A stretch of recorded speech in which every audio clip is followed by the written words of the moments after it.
مسلمانوں کی نا ایک تعداد لڑتے لڑتے دور چلے گئی. تاتاریوں نے قید کر لیا. 4 مسلمان تھے, تبلیغ کرنے گئے, جنگ کرنے گئے, جہاد کرتے کرتے کافروں سے لڑتے لڑتے تاتاری قوم میں چلے گئے. وہ قید کر لیے گئے تو سزائے موت کا حکم ہوا. 4 بزرگ تھے. سزائے موت کا حکم ہوا تو تاتاری بادشاہ جو تھا وہ بڑا خلاف تھا, بڑا سخت مخالف تھا مسلمانوں کے. اس نے کہا کہ ان کو جب پھانسی دینا نا مسلمانوں کو تو میرے سامنے دینا. اب 4 عالم ہے, 4 صوفی ہے, سفید داڑیاں, سر پہ امامے. پھانسی کا وقت آیا تو جو پھانسی گھاٹ ہے وہ ایک ہے. چاروں کو کٹھے پھانسی نہیں ہو سکتی. ایک کو کہا کہ ایک ایک کر کے ان کو پھانسی دو. جب پھانسی کا وقت آیا نا تو جو سب سے پیچھے صوفی تھے وہ دوڑ کے آگے آئے, کہنے لگے بادشاہ پہلی باری بیری لگا. پہلی. اب بادشاہ نے کہا ٹھیک ہے اسے لٹکا دو. وہ قریب آئے تو دوسرے دوڑ آئے, کہنے لگے نہیں پہلی باری میں نے زیادہ کافر قتل کیے, میرا بڑا جرم ہے, مجھے پہلے سزا دو. ان کو پھانسی دینے لگے تو تیسرے آ گئے, کہنے لگے نہیں یہ تو میرا قتل کرتا تھا, رستے میں بتایا کرتا, ڈھونڈ کے میں بتلاتا تھا کہ یہاں زیادہ تعداد ہے, مجھے پہلے پھانسی دو. تیسرے کے ساتھ بات ہو رہی تھی تو چوتھا دوڑا آیا, کہنے لگا یہ رستے بتاتا تھا, یہ تبلیغ کرتا تھا, یہ سارا کچھ کرتا تھا, لیکن کہا یہ کہتے تھے چلو واپس چلتے ہیں, میں جانے نہیں دیتا تھا. میں کہتا تھا اور کافر مارنے اور علاقے فتح کرنے, میرا جرم بڑا ہے, مجھے پہلے پھانسی دو. بادشاہ کہنے لگا مجھے 35 سال ہو گئے حکومت کرتے, بڑی دنیا کو پھانسی دی ہے. لوگ تو ایک دوسرے کو دھکے دیتے ہیں کہ پہلے تو جا پہلے تو جا, اور تم کیسی قوم ہو کہ ایک دوسرے پہ قربان ہو رہے ہو. کہنے لگا تم ایک باپ کی اولاد ہو. جاگ رہے ہیں آپ لوگ. تاتاری بادشاہ, کافر بادشاہ, اسلام کی مخالفت کرنے میں ایک باپ کی اولاد ہو کا نہیں, ایک قبیلے کے رہنے والے ہو کا نہیں, ایک ملک کے رہنے والے ہو نہیں. اس نے کہا رشتہ کیا ہے, تمہارا رشتہ کیا ہے؟ تو بول کے کہنے لگے خدا ایک ہے, نبی ایک ہے.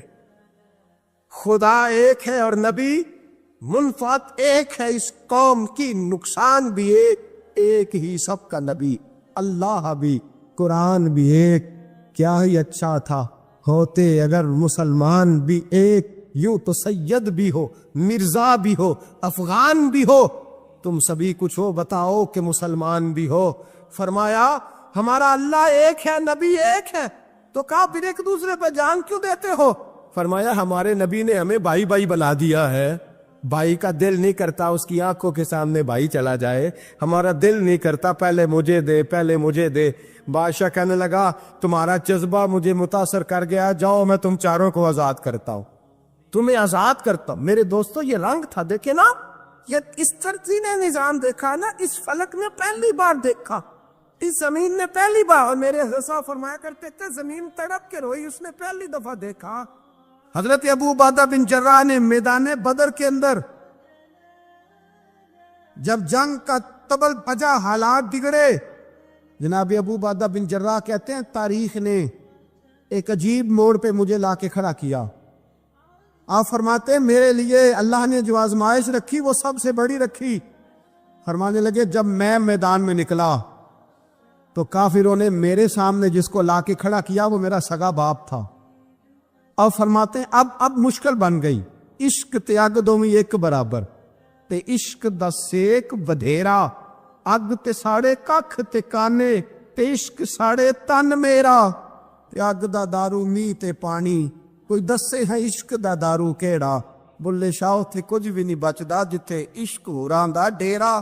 فرمانے لگے اب میرے لیے سامنے باپ, ادھر بیٹا. اب فرماتے ہیں 2 رستے تھے, باپ بچاؤں یا رسول اللہ کا دین بچاؤں. 1 منٹ تھا فیصلہ کرنے کے لیے کہ ابا بچے گا یا دین بچے گا, کفر بچے گا یا اسلام بچے گا. فرماتے ہیں میں نے منٹ پورا نہیں سوچا, میں نے تلوار اٹھائی, باپ کی گردن کاٹ کے گرائی اور رسول اللہ کا دین بچا لیا. باپ کی گردن کٹ کے گری اور نبی پاک کا دین بچ گیا, بچا لیا رسول اللہ کا دین. حضرت عمر نے ماموں کو مارا. حضرت مصعب ابن عمیر کہتے ہیں تاریخ مجھے بھی لا کے کھڑا کرتی ہے بدر کے میدان میں, تو کفر کا لبادہ اوڑھ کے جب سامنے آیا تو وہ میرا سگا بھائی تھا, سگا بھائی. حضرت عمر ملک شام جاتے ہیں، جب فتح ہوتے ہیں حضرت سعد بن ابی وقاص بلاتے ہیں، شام جاتے ہیں تو حضرت عمر کہتے ہیں شام آئے ہیں یار، سب سے پہلا کام یہ کر بلال کا تو پتہ کر، یہاں سنا ہے بلال حبشی کا مکان بھی کہیں نیڑے نیڑے ہے، پتہ تو کر۔ حضرت بلال حبشی حضرت سیدنا سعد کہنے لگے حضور بلا نہ لے، فرمایا نہیں، وہ مصطفیٰ کا غلام ہے تو میرا تو امام ہے، میں گھر ملنے جاؤں کا گھر رحماؤ بینہم، کالے رنگ کے حبشی غلام سیدنا بلال حبشی کو ملنے گھر گئے، اور جناب عمر جا کے بیٹھک میں انتظار کرنے لگے، گویا ڈرائنگ روم میں بیٹھے انتظار ہونے لگا۔ جناب سیدنا بلال آئے تو حضرت عمر اٹھ کے کھڑے ہوئے۔ ملک شام کے لوگوں نے یہ منظر عجیب دیکھا کہ جناب عمر فاروق ایک حبشی کے لیے کھڑے ہوئے، اور جب کھڑے ہوئے تو حضرت بلال کہنے لگے عمر بیٹھ جاؤ، یہ کیا کر رہے ہو؟ حضرت سیدنا عمر رو پڑے، کہنے لگے بلال تو حبشی پہلے تھا، جب سے رسول اللہ کا غلام بنا ہے ساری امت کا امام بن گیا، ساری امت کا تو امام بن گیا ہے جب سے تو نبی پاک صلی اللہ تعالی علیہ وسلم کا غلام بن۔ بھائی یاد رکھے، جب اشداء علی الکفار کی بات تھی تو اپنے سگے قتل ہو گئے، اور جب رحماء بینہم کی بات تھی تو پھر یہ نہیں دیکھا یہ حبشی ہے۔ توجہ ہے میری بات پر؟ جاگ رہے نا آپ لوگ؟ ادھر دیکھیں، پھر یہ نہیں دیکھا کہ یہ حبشی ہے، یہ رومی ہے، یہ کون ہے، پھر یہ دیکھا کہ یہ رسول اللہ کا غلام ہے صلی اللہ ہو۔ ہمارے ہاں تو نفرتیں پھیل گئی ہو، او بس کرو جی بنگالیوں سے جان چھڑاؤ، او بس کرو جی فلانے سے، او بس کر یار، رہن سہن اپنا اپنا ہوتا ہے، لیکن مسلمان جس طرح کا بھی ہو اس کے ساتھ نفرت کرنے کی اجازت نہیں ہے۔ پہلی بات اشداء علی الکفار، دوسری بات رحماء بین، اب تیسری بات ہے تراہم رکعا سجدا یبتغون فضلا من اللہ ورضوانا۔ میں نے جو شروع میں بات کی تھی نا کہ اگر خانہ کعبہ میں 40-50 لاکھ حاجی مل کے دعائی مانگ لیتا مل کے تو کمال ہو جاتا۔ حضرت ابو بکر صدیق رضی اللہ تعالیٰ عنہ سے کسی نے پوچھا تھا بدر میں فتح کیسے ہوئی؟ اب بھی مسلمان کہتے ہیں نہیں جی کیسے لڑیں گے جی، ہمیں اپنا بڑا مسئلہ ہے۔ یہ کمزور لوگوں کی باتیں، کمزور جو خدا والے ہوتے ہیں ان کی یہ سوچ نہیں ہوتی، یہ آرزو کرم اور میں آپ سے کروں، یہ بھیک اس کو جی دیے جس کا خدا نہ ہو۔ یہ کمزور لوگ ہیں جو کہتے ہیں نہیں کیسے ہوگا، کس طرح ہوگا، جن کو پتا ہو کہ ہماری غیبی طاقت ہے، ہماری۔ حضرت ابو بکر صدیق رضی اللہ تعالیٰ پوچھا جناب بدر میں کیسے جیت گئے؟ تلواریں زیادہ تھی، نیزے زیادہ تھے، یا آپ کو جاسوسی زیادہ تھی، پتہ زیادہ تھا کہ یوں قابو آئیں گے کافر؟ تو ابو بکر صدیق فرمانے لگے نہ نیزوں سے جیتے نہ تلواروں سے جیتے، ہم جو بدر میں جیتے ہیں تو مصطفیٰ کی نمازوں سے جیتے، ہمیں جو بدر میں کامیابی ملی تو رسول اللہ کی دعاؤں کی برکت سے ملی۔ فرمانے لگے کافر ساری رات شرابیں پیتے رہے، ساری رات وہ ناچ گانے میں مصروف رہے، اور میں حضور کے خیمے میں موجود تھا، نبی پاک ساری رات نماز پڑھتے رہے، ساری رات حضور نماز پڑھتے رہے، ساری رات اللہ سے دعا کرتے رہے۔ فرمایا صبح جو کامیابی ملی تو یہ مصطفیٰ کی نمازوں کی برکت سے ملی۔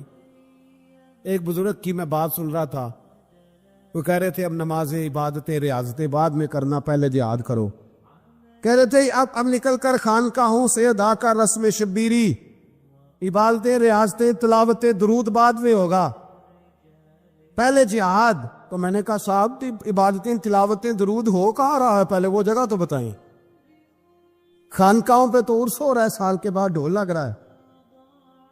وہ جو زمانہ تھا نا کہ خانقاہ شریف پہ شام تک قرآن مجید ختم ہوگا، فجر کے بعد 50,000 درود پڑھا جائے گا، وہاں لوگ آئے ہیں تو وہاں ذکر کرتے کرتے لوگ اس قدر مست ہوئے کہ انہیں ہوش ہی نہیں کہاں کہ کہاں گئے، وہ تو دور ختم ہو گیا۔ اب کہاں ہے خانقاہ میں؟ اب تو نظر نیاز رہ گئی، ختم شریف رہ گیا، عرس پاک رہ گیا، باقی تو معاملہ ختم ہے۔ وہ کہاں گیا معاملہ سارا؟ بھائی دعائیں التجائیں۔ شہاب الدین غوری سے پوچھا جناب فتح کیسے ہوئی؟ کہنے لگے خواجہ معین الدین اجمیری کی دعاؤں کی برکت سے۔ فرماتے ہیں بابا دعا مانگتا تھا، ہم جہاد کرتے تھے، اللہ کامیابی دے دیتا۔ بھائی وہ عبادت، وہ ریاضت، وہ مسلمان جو رات کو اپنے رب کو منا لیا کرتا تھا، وہ اپنی عبادت کے زور پر اللہ تبارک و تعالیٰ کی بارگاہ میں آہو زاری۔ حضور نے فرمایا الدعاء صلاح المومن، دعا مومن کا ہتھیار ہے۔ دعا مومن کا، بول کے بتانا ہے، دعا مومن کا۔ فرمایا مومن یہ ہتھیار چلا سکتا ہے، یہ ہتھیار کافر کے پاس موجود۔ حضرت زید بن حارثہ رضی اللہ تعالیٰ عنہ کو نہ پکڑ کے کچھ کافر ان کو پکڑ کے لے گئے تو ایک درخت کے ساتھ باندھ لیا، کہنے لگے تمہیں قتل کریں گے، حضور کے صحابی ہیں رضی اللہ تعالیٰ۔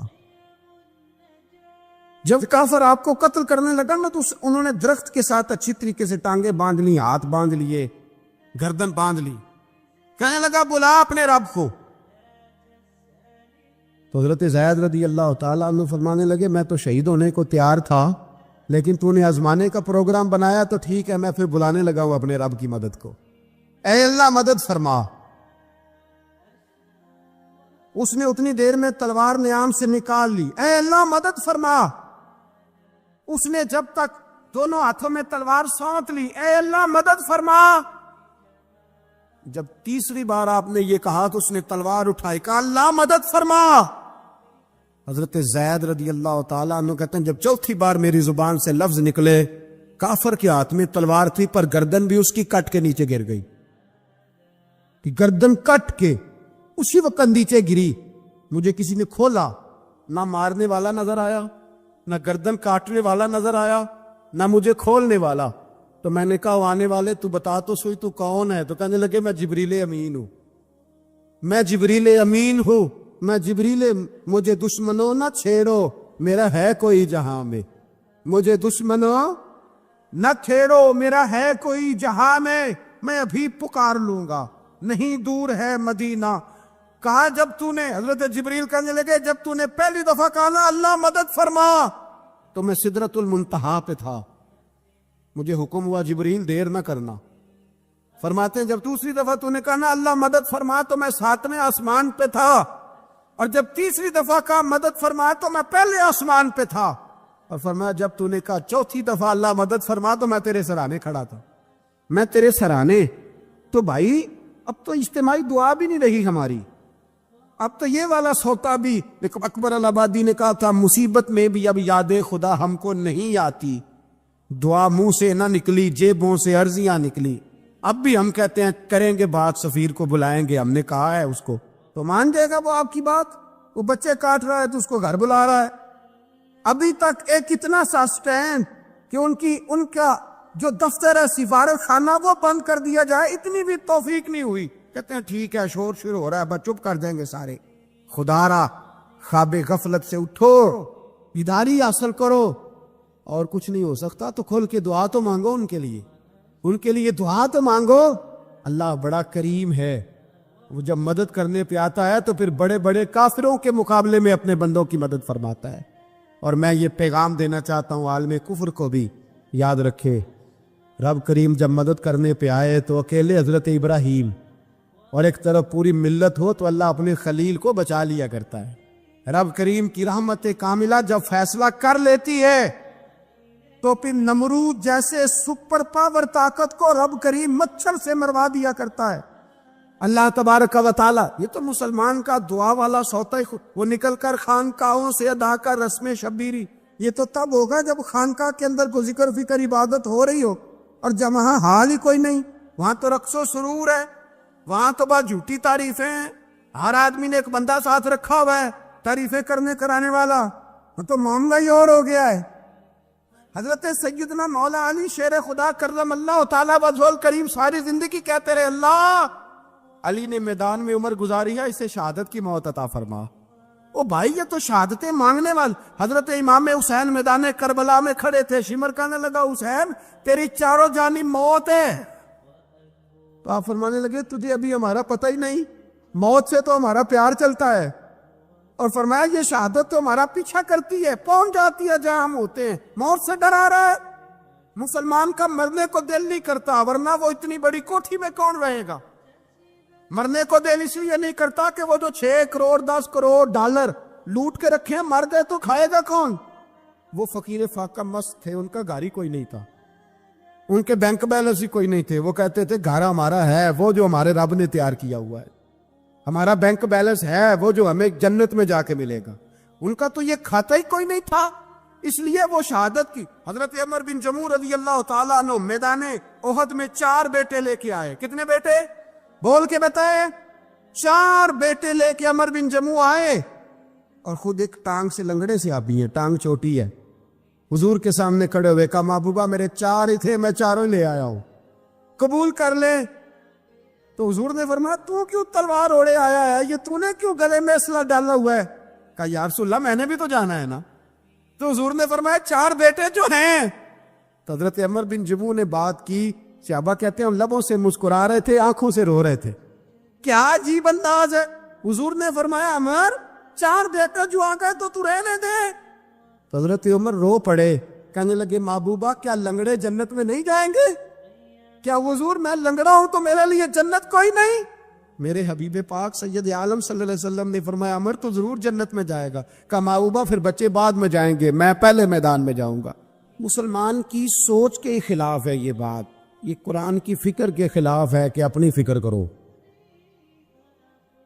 برما کے لیے, کشمیر کے لیے, فلسطین کے لیے بات نہ کرو, اپنی فکر کرو. یہ قرآن کی سوچ کے خلاف ہے, یہ قرآن کے پیغام کے خلاف ہے. اس لیے کہ اگر صرف اپنی بات ہوتی تو آمنو اور عاملوا الصالحات پہ بات ختم ہو گئی ہوتی, پھر بات آگے نہ چلتی. جب کہا گیا وتواصوا بالحق, حق بات کی تلقین کرنی ہے. اگر بات صرف اپنی ذات کی ہوتی تو ٹھیک ہو گیا تھا, نماز پڑھی, روزہ رکھا, حج کیا, ختم ہو گئی. لیکن میرے نبی پاک صلی اللہ تعالی علیہ وسلم نے ارشاد فرمایا ایک بستی میں 2 3 4 نیک لوگ رہتے تھے. میرے پیارے کریم رسول فرماتے ہیں 3 4 بڑے پرہیزگار, متقی, صاف ستھرے صوفی صاحب, درویش صاحب, علامہ صاحب, بڑے جو کہتے تھے بالکل جی میں کوئی بات نہیں کرتا, کسی بادشاہ کو نہیں چھیڑتا, میں تو بس لوگوں کو اللہ اللہ بتاتا ہوں, میرا کوئی تعلق نہیں, کوئی مرے کو جیے. بڑے نیک, صاف ستھرے, پرہیزگار. باقی ساری بستی گناہ کرتی تھی. نبی پاک علیہ السلام فرماتے ہیں رب کریم نے کچھ عرصے تک مہلت دی, پھر مشیت خداوندی, اللہ کا قانون حرکت میں آیا تو کہا جبریل ساری بستی تباہ کر دو, تباہ کر دو. اللہ مہلت دیتا ہے, مہلت دیتا ہے. ہم لوگ سمجھتے ہیں نہیں ہماری سیاسی چالیں صحیح چل رہی ہیں, اللہ مہلت دیتا ہے. رب کریم نے فرمایا جبریل انہیں تباہ کر دو. تو حضرت جبریل امین علیہ السلام نے عرض کی مولا وہاں تو تیرے 3 4 بڑے نیک بندے بھی رہتے ہیں, بڑے پرہیزگار, سچ بولنے والے, دیانتداری والے, حاجی صاحب, نمازی صاحب, صوفی صاحب, پیر صاحب, بڑے خوبصورت, ان کا کیا کریں؟ تو میرے محبوب پاک علیہ السلام فرماتے ہیں رب کریم نے فرمایا سب سے پہلے انہیں تباہ کرنا, سب سے پہلے انہیں سب سے پہلے, اور الٹ دو بستی, پہلے ان کا نمبر لگاؤ. یا اللہ ان کی کیا غلطی ہے؟ تو غلطی سن لے, غلطی یہ ہے کہ انہوں نے 2 صفتیں پیدا کی ہیں, اگلی 2 پیدا کیوں نہیں کی؟ الا الذین آمنوا وعملوا الصالحات پہ روک کیوں گئے, آگے کیوں نہیں بڑھے؟ اللہ کریم نے فرمایا جبریل دیکھو نا, میری نافرمانی ہوتی رہی اور ان کے چہرے پر کبھی شکن تک نہیں آیا. لوگ میرا قانون توڑتے رہے, انہیں کبھی برا ہی نہیں لگا, گناہ دیکھ کر کبھی خیال ہی نہیں آیا بدلنے کا. میرے بھائی امت مسلمہ اپنے لیے تو آئی نہیں دنیا میں, نبی پاک کی اس لیے تھوڑے آئے تھے کہ پیسے کمائیں, دنیا داری کریں, جھوٹ سچ ماریں اور رخصت ہو جائیں, بچے پیدا کریں. یہ کام تو ہندو, سکھ, بدھ مت سارے کر رہے ہیں. تو فقط اس کام کے لیے تھوڑی آیا ہے. کنتم خیر امت اخرجت للناس, اللہ فرماتے ہیں میرے محبوب کے غلاموں تم بہترین امت ہو, میں نے تمہیں امتوں کے بھلے کے لیے پیدا فرمایا ہے, تمہیں لوگوں کی امامت کے لیے دنیا میں بھیجا ہے. اے نوجوان مسلم کبھی یہ تدبر بھی کیا تو نے, وہ کون سا گردو ہے جس کا ہے تو ایک ٹوٹا ہوا تارا؟ تو نے کبھی سوچا ہے تو کیا ہے؟ پتہ ہے تجھے؟ روزی کماؤ, روٹی کماؤ, اور اب تو بہت سارے لوگ جھوٹ کی دنیا میں زندہ ہیں, جھوٹ بولتے ہیں اپنے آپ کے ساتھ بھی, دائیں بائیں فراڈ کر رہے ہیں اپنی ذات کے ساتھ, خول بنا لیا اس میں بند ہو گئے, باہر ہی نہیں نکلی. اپنے ملک کی سوچو, اپنی بات کرو.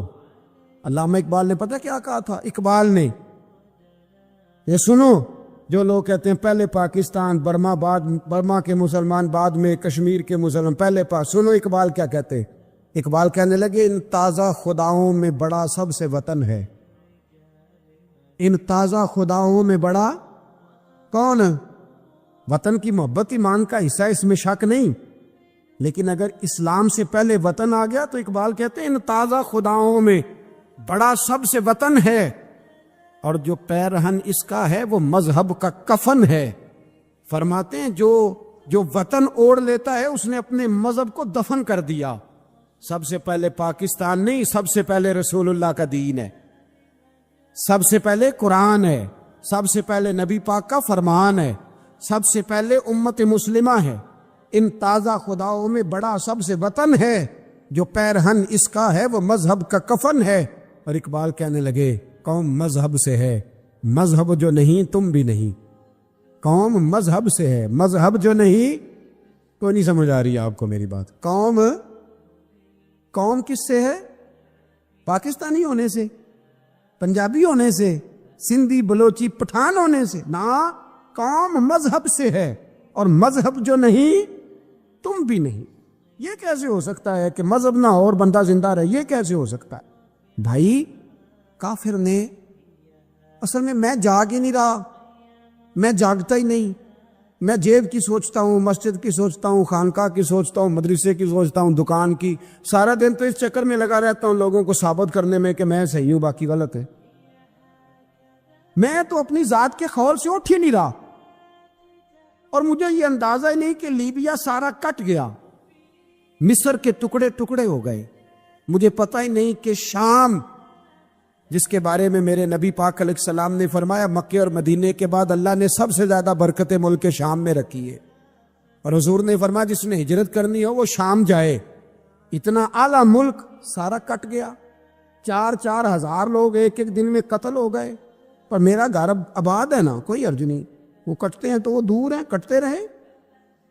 فلسطین میں ہمارے یہاں معراج کی محفلیں بڑی جم کے ہوتی ہیں، سارے لوگ پڑھتے ہیں سبحان الذی اسریٰ بعبدہ لیلا من المسجد الحرام الی المسجد الاقصی۔ انہیں پوچھو روز قرآن مجید میں مسجد اقصی کا نام لینے والوں، تم مسجد اقصی کہتے ہو تو تمہیں اللہ کتنی نیکیاں عطا کرتا ہے، بتاؤ تو صحیح مسجد اقصی کدھر ہے؟ اور اب تو میری طرح کے مولوی آدھی حدیث سناتے ہیں، کہتے ہیں مسجد نبی میں ایک نماز پڑھو تو 50,000 کا ثواب، حرم شریف میں پڑھو تو 1,00,000 کا ثواب۔ مولانا حدیث یہاں سے شروع نہیں ہوتی، کھولو تو صحیح کنز المال، پڑھو مسند امام احمد بن حنبل، حدیث تو یہاں سے شروع ہوتی ہے۔ میرے نبی پاک نے فرمایا مسجد اقصی میں جس نے ایک نماز پڑھی 25,000 کا ثواب، اور میری مسجد میں جس نے ایک نماز پڑھی 50,000 کا ثواب، اور اللہ کے گھر بیت اللہ جس نے پڑھی 1,00,000 کا ثواب۔ مسجد اقصی کا تو ذکر ہی چھوڑ گیا ہے، کیوں؟ وہ مسجد جس کی طرف منہ کر کے 15 سال میرے نبی پاک نے نماز ادا کی، کس نے؟ بولیے گا 15 سال تک، 2 ہجری میں 13 سال مکے میں، 2 سال مدینے میں، مسجد اقصی کی طرف جدھر منہ کر کے تیرے اور میرے رسول نماز پڑھتے رہے۔ آج وہ مسجد یہودی کے قبضے میں ہے، کئی جمعے تالا رہتا ہے، وہاں نماز نہیں پڑھنے دی جاتی۔ مجھے کیا لگے اس بات سے، میری مسجد میں تھوڑی لگا ہوا ہے۔ ایسی ہوا چلی ہے کہ ہر شخص سوچتا ہے تمام شہر جلے بس ایک میرا گھر نہ جلے۔ بھائی یہ وہ دور ہے جس دور میں ذرا سی بھی کسی شخص کو تکلیف ہوتی ہے تو عالمی میڈیا پہ بات جاتی ہے، موبائل جیبوں میں فوراً تصویریں کیش ہوتی ہیں۔ میں اور آپ، ہمارا اس قوم سے تعلق ہے جس قوم کے بچے کٹ گئے، ذبح ہو گئے، عورتوں کے پستان کاٹ کے برما کے بدھوں نے ان کے کباب بنا کے کھا لیے، چھوٹے چھوٹے بچوں کی لاشیں انہوں نے لٹکا ڈالی، اور یہاں میں حکومت کی کیا بات کروں، یہاں کسی سیاستدان کو مکھی کاٹ جائے تو ہمارے پھٹے آباد ہو جاتے ہیں بحث کرنے کے لیے۔ ہمارے اپنے لوگ، عام آدمی نہیں بات کرتا، عام آدمی نہیں نکلتا، عام شخص کو فکر ختم ہو گئی۔ وہاں میری بھائی سب سے بڑھ کر بہترین مسجد کے خطیب امام حسین تھے۔ مسجد نبی سے بڑی بھی کوئی مسجد ہوگی جس ممبر پر رسول پاک بیٹھ کے خطبہ دیا کرتے تھے، اور میرے مصطفیٰ کے آستانے سے بڑا بھی کوئی آستانہ ہوگا جس کی سجادگی امام حسین کے پاس تھی۔ کہتے ہیں ہمارا کیا تعلق، ہمیں کیا لگے، جو مرضی ہوتا پھرے۔ امام علی مقام آرام سے مسجد نبی میں بیٹھے تھے، زمانہ پوری دنیا سے جاتا تھا، ہاتھ چومتا تھا، قدموں میں بیٹھتا تھا۔ اتنے بڑی عظمت والی بھی کوئی شخصیت ہوگی جس کے رگوں میں رسول اللہ کا خون دوڑتا ہے، جسے حضور اپنی زبان مبارک اس طرح وہ چوسا کرتے تھے جیسے عرب کے لوگ پیاس کے عالم میں کھجور چوسا کرتے تھے۔ اتنا بڑا بھی کچھ شخص تھا، لیکن جب دین پہ کڑا وقت آیا تو حسین نے مسجد کی خطابت نہیں بچائی، آستانہ نہیں بچایا۔ امام علی مقام نے کہا کوفہ لٹتا ہے تو لٹتا رہے، دمشق میں فساد ہوتا ہے تو ہوتا رہے، وہ ملک شام کی بچیاں رو رہی ہیں تو روتی رہیں کہ ہم پہ یزید قابض ہو گیا، میری مسجد آباد ہے، کافی ہے نا۔ امام حسین نکلے اور نکل کے کہنے لگے جنت البقیع والی جگہ پہ کھڑے ہو کے، یا رسول اللہ میں جا رہا ہوں، میں جا رہا ہوں، اور آپ کے لیے جا رہا ہوں، اس لیے کہ مجھے اس شام کو بچانا ہے جس شام میں رسول اللہ کا کلمہ پڑھنے والے لوگ بستے ہیں۔ مجھے کوفہ، دمشق، مصر کے لوگوں کو بچانا ہے۔ نانا تیرے کرم کے خزینے کی خیر ہو، میں جا رہا ہوں تیرے مدینے کی خیر ہو۔ نکل کھڑے ہوئے امام علی مقام، میدان میں نکلے۔ کس کے خلاف؟ کون تھا یزید؟ مسلمان تھا۔ اس وقت تک تو سب نے مسلمان لکھا ہے، جس نے کافر کہا شہادت امام حسین کے بعد کہا۔ جرم کیا تھا؟ میری گردن جھک جاتی ہے جب میں یہ بات کرتا ہوں، ایمانداری سے کہہ رہا ہوں، جوش خطابت نہیں، میری گردن جھکتی ہے جب میں یہ لفظ ادا کرتا ہوں۔ امام علی مقام اس شخص کے خلاف نکلے۔ سارے خطبے امام حسین کے پڑھ کے دیکھو، امام حسین نے فرمایا یزید شرابی ہے۔ شرابی مسلمانوں کا حکمران ہو سکتا؟ آپ نہ بولیں بے شک، پر بات تو سچی ہے نا۔ امام حسین نے فرمایا شرابی کو ووٹ دیا جا سکتا؟ فرمایا رنڈیوں کا ناچ دیکھتا ہے جو مجرے دیکھے، جو رنڈیوں کے ناچ دیکھے وہ مسلمانوں کا حکمران ہو سکتا؟ امام حسین میدان میں نکلے اور 18 سال کے علی اکبر سے لے کر 6 مہینے کا علی اصغر دے دیا، لیکن شرابی کو برداشت، بے حیا کو برداشت تو میں کیسے کرتے؟ دوستی قاتل سے بھی، مقتول سے یارانہ بھی، اپنی جیب سے فلیکس سے چھپوا کے ظالموں، جابروں، بدماشوں کو ووٹ دیتے ہو۔ امام حسین کو تیری دیگ کی ضرورت ہے جو تو 10 محرم پہ پکاتا ہے، چاولوں کی ضرورت ہے جو تو نے 9 محرم کو پکائے، ان کو اس بریانی کی عادت تھی جو تو نے پکائی ہے۔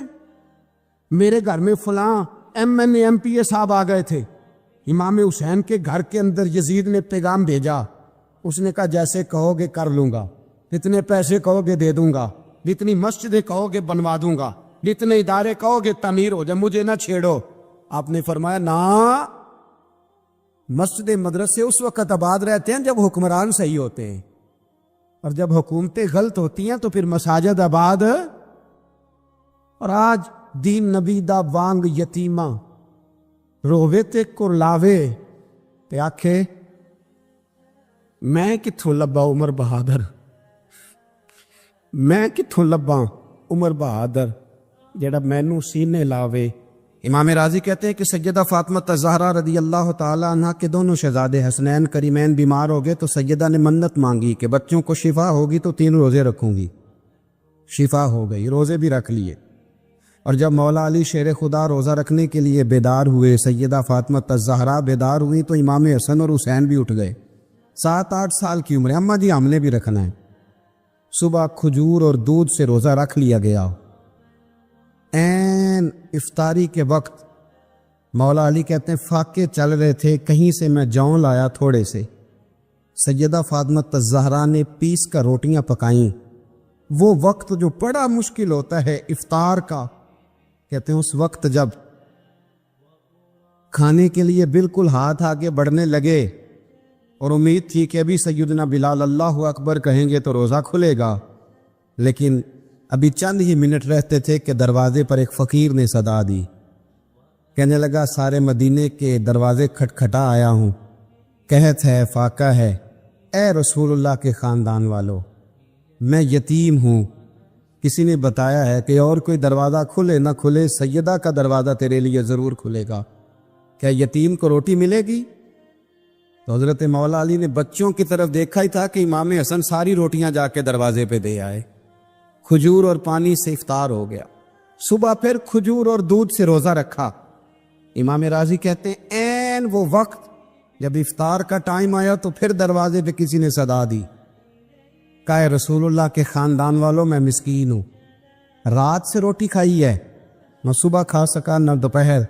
کسی نے بتایا ہے کہ اس دروازے سے خالی کوئی نہیں جاتا. امام حسن نے پھر سارا لنگر اٹھایا اور پھر جا کے دے دیا. تیسرا دن پھر ہوا. مجھے لگتا ہے کہ جب افطار کا ٹائم آیا ہوگا نا تو یہ خود ہی سارے دروازے پہ دیکھتے ہوں گے کہ کوئی آیا نہیں لینے والا ابھی تک. لگتا ہے کہ نظریں دروازے پہ تھیں. این افطار کے وقت 3 روٹیاں جب جاؤں کی پک کے آئی, ایک بھکاری نے صدا دی, کہنے لگا میں قیدی ہوں, آج ہی قید سے رہائی ملی ہے. پہلے دن کسی کے دروازے پہ صدا ملی ہے, دی ہے روٹی ملے گی. امام حسن وہ کھانا دے کے واپس لوٹے.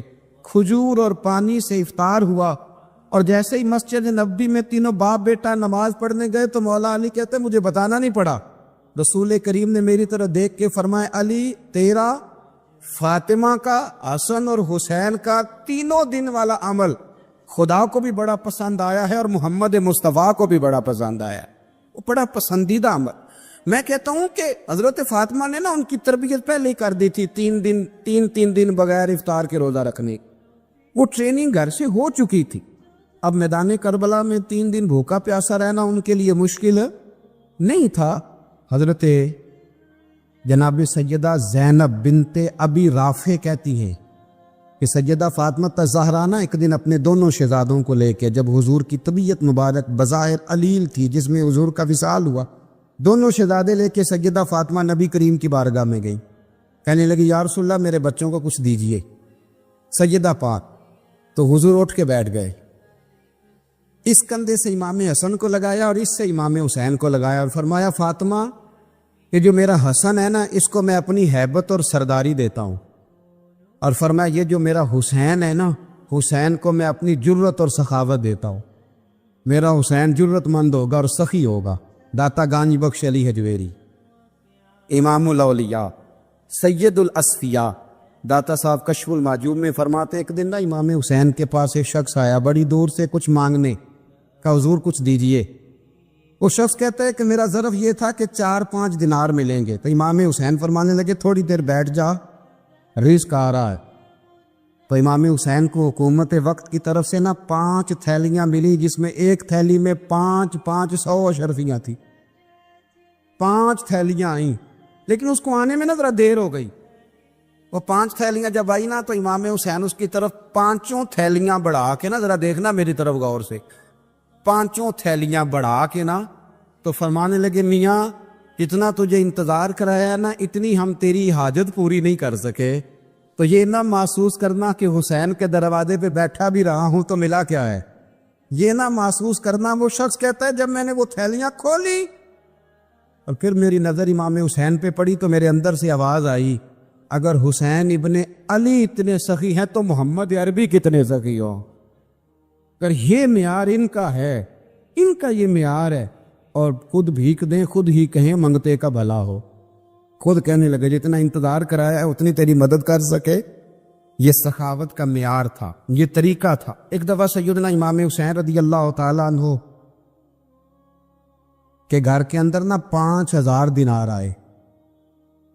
مسجد میں تھے, آپ کو 5000 دینار ملے تو امام زین العابدین کہتے ہیں کہ مسجد سے لے کر گھر آنے تک امام حسین نے 5 کے 5000 اللہ کے رستے میں خیرات کر دی. فرماتے میں نے کہا ابا جی 5 دینار کی گھر میں ضرورت تھی, مالاں والے سخی نہیں ہوندے تے سخیاں کل مال نہیں ہوندا, ایتھے اوتھے دومی جہانی سخی کنگال نہیں ہوندا. کہا ابا جی 5 دینار کی گھر میں ضرورت تھی. تو کہتے ہیں مجھے فرمانے لگے بیٹا یہ جن کو میں نے دیا ہے نا یہ گھر کے لیے ہی دیا ہے, یہ گھر کے لیے ہی دیا ہے. جن کو دیا ہے تمہارا کیا خیال ہے, یہ باہر خرچ ہوا ہے, یہ گھر کے لیے ہی ہے. اس لیے کہ جب انسان دوسروں پر شفقت کرتا ہے تو اللہ اس کے گھر پہ رحمت فرماتا ہے. امام حسین کے مزاج میں پہلی بات میں نے ذوق عبادت کی عرض کی. دوسری بات عرض کر رہا ہوں کہ صحابہ حضرت اسامہ بن زید بڑے پیارے ہیں میرے نبی کریم کے, بڑے پیارے.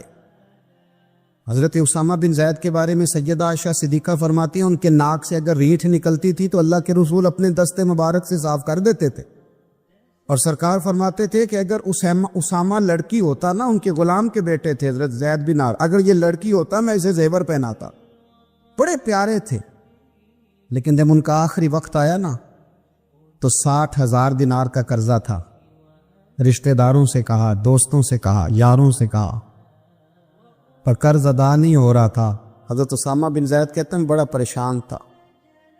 جب حد ہو گئی نا تو حضرت اسامہ بن زید فرمانے لگے جاؤ کوئی حسین ابن علی کو خبر کرو، ان سے کہو میں نا غلام ہوں آپ کے نانا کا، اور مقروض دنیا سے چلا گیا تو کیا بنے گا۔ امام حسین کو خبر ملی تو دوڑے آئے۔ لاجپال اس پیر کو نہیں کہتے جو تگڑا نذرانہ لے کے تو ماتھا چوم لے، لاجپال تو اس کو کہتے ہیں کہ جب ضرورت پڑے تو وہ سر پہ موجود ہو۔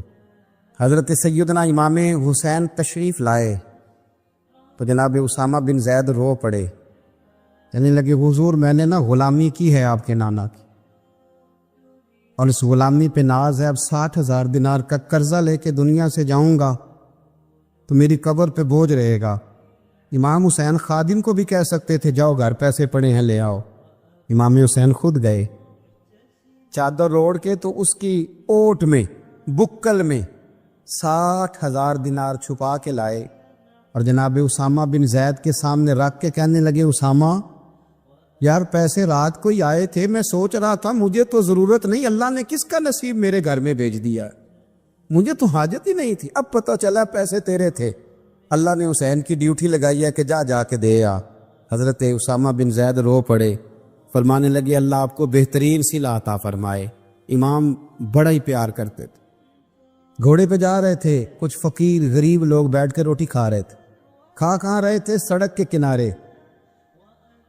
تو امام زین العابدین فرماتے ہیں کہ جب امام حسین گزرے تو انہوں نے آواز دی حضور دل کرتا ہے ہمارے ساتھ بیٹھ کے روٹی کھائیں۔ کائنات کے مالک و مختار کے نواسے اور دنیا کے سب سے بڑے شہزادے گھوڑے سے اترے اور غریبوں کے ساتھ سڑک پہ بیٹھ گئے، روٹی کھانے لگے اور دیر تک کھاتے رہے، اور جب فارغ ہو گئے تو فرمانے لگے کھانے کی ضرورت بھی نہیں تھی، حاجت بھی نہیں تھی، پر تم نے آواز دی تو دل رکھنے کو بیٹھ گیا تھا، اگر اجازت دے تو چلا جاؤں۔ یہ مزاج تھا، یہ طبیعت تھی۔ آپ کے ایک بھائی ہیں چھوٹے، حضرت محمد بن حنفیہ نام ہے، حضرت مولا علی شیر خدا رضی اللہ تعالیٰ عنہ کی دوسری بیوی سے۔ ایک دن حضرت امام حسین ان کے گھر میں بیٹھے تھے تو کسی بات میں نا اختلاف رائے ہو گیا، تو امام علی مقام ناراض ہو گئے، فرمایا آج کے بعد تیرے گھر نہیں آؤں گا، رومال اٹھایا چلے گئے۔ لوگوں نے حضرت محمد بن حنفیہ رضی اللہ تعالیٰ عنہ سے کہا حسین تو ناراض ہو گئے، کبھی نہیں آئیں گے۔ آپ فرمانے لگے بھائی تمہارا ہے کہ میرا؟ جی بھائی تو آپ کے ہیں۔ فرمایا اگر کہو تو چند منٹوں میں حسین واپس آئے۔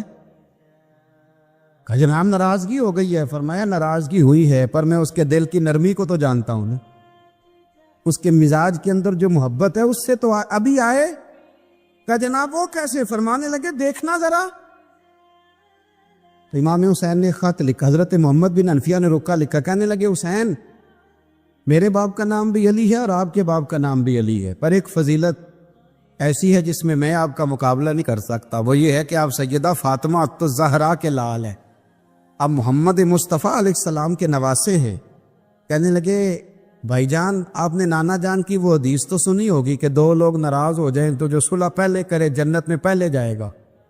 فرمانے لگے دل میرا کر رہا تھا کہ پہلے صلح کر لوں، لیکن پھر بڑے بھائی کو پشت کروں گا جنت میں جاتے ہوئے، یہ بھی تو بے ادبی ہے نا۔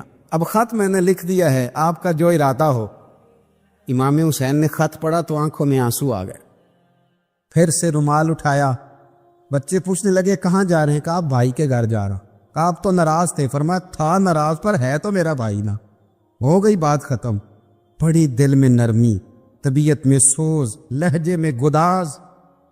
حضرت امیر معاویہ رضی اللہ تعالیٰ عنہ نے ایک شخص کو بھیجا مدینہ منورہ شان سے، تو اس نے کہا میں نے امام حسین سے ملنا ہے، تعارف کیا ہے؟ جناب امیر معاویہ فرمانے لگے مسجد نبوی میں جانا جس کے گرد لوگ سب سے زیادہ ادب سے بیٹھے ہوں اور جس کی باتیں سب سے زیادہ میٹھی ہوں، اور جس کی نظریں سب سے زیادہ جھکی ہوں اور جس کے چہرے پر تمہیں سب سے زیادہ وقار نظر آئے وہی علی کے بیٹے حسین ہوں گے۔ جو سب سے زیادہ تمہیں وہاں ماحول کے اندر جو شخص نظر آئے پوچھنے کی ضرورت نہیں پڑے گی۔ وہ شخص کہتا ہے میں مدینے آیا تو میں نے واقعی ایک شخص کو دیکھا کہ شہد کے گرد مکھیوں کا اتنا ہجوم نہیں ہوتا جتنا امام حسین کے گرد رسول اللہ کے غلاموں کا ہجوم تھا، لیکن نظریں جھکی ہوئی، باتیں میٹھی، لہجہ گداز گداز، لفظوں میں رانائی، اور لوگ کئی باتیں پوچھتے تو علی کے صاحبزادے ایک آدھ جملہ بولتے تو لگتا یہ کہ وہ جملہ سیدھا دل میں اترتا چلا جاتا ہے۔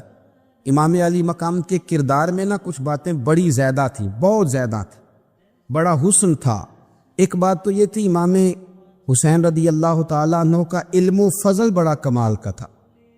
ایک دفعہ صحابہ میں مسئلہ بن گیا کہ بچہ پیدا ہوتا ہے تو اس کا وظیفہ کیسے لگانا ہے۔ امام حسین کا علم و فضل بتا رہا ہوں، علم و فضل۔ تو بات بڑی پیچیدہ ہو گئی۔ حضرت عبداللہ ابن زبیر کے پاس لوگ آئے، کہنے لگے کہ آپ بڑے صاحب علم و فضل ہیں، آپ نے حضور علیہ الصلوۃ والسلام کے ساتھ وقت گزارا ہے، تو مسئلے کو حل کریں کہ بچہ پیدا ہونے کے بعد حکومت اگر وظیفہ لگائے گی تو کب لگائے گی؟ جب بحث طول پکڑ گئی، مسئلہ حل نہیں ہوتا تھا، تو حضرت عبداللہ ابن زبیر کہنے لگے ہم سے نہیں حل ہوگا۔ ایک بندہ ہے جس کے سینے میں رسول اللہ صلی اللہ تعالی علیہ وسلم کے نور نبوت کا فیضان ہے، وہ یہ مسئلہ حل کریں گے۔ تو کہا وہ کون سے؟ آپ فرمانے لگے جب ہم سے مسائل حل نہیں ہوتے تو ہم ان کے علم سے فائدہ اٹھاتے ہیں۔ کہا کون ہے؟ کہا جناب امام حسین۔ تو لوگ حضرت امام حسین کے پاس گئے کہ حضرت یہ ایک مسئلہ الجھ گیا ہے کہ بچہ پیدا ہو تو وظیفہ کب لگانا ہے؟ فرمایا الجھنے والی بات ہی کوئی نہیں، پیدا ہونے کے بعد جب وہ پہلی دفعہ آواز نکالے تو اس کا وظیفہ لگا دو۔ اس کا مطلب یہ ہے کہ وہ دنیا میں آ گیا ہے، اس نے اپنے آنے کا اظہار کر دیا ہے، اعلان کر دیا ہے، اب اس کا وظیفہ لگا دو۔ تو اس پر پھر صحابہ کا اتفاق ہو گیا۔ امام حسین کے علم سے، فضل سے لوگ فیض اٹھاتے تھے۔ حضرت سیدنا امام حسین کی شہادت کے بعد حضرت عبداللہ ابن زبیر رضی اللہ تعالیٰ عنہ نے قاتلان حسین سے خطاب کیا اور فرمانے لگے اللہ کی قسم تم نے اس شخص کو شہید کیا ہے جو راتوں کو لمبے لمبے قیام کرتا تھا، اور تم نے اس شخص کو شہید کیا ہے جس سے میں دن میں جب بھی ملتا تھا تو وہ روزے سے ہوتا تھا۔ تم نے اس شخص کو شہید کیا جو قائم اللیل تھا، صائم الدہر تھا۔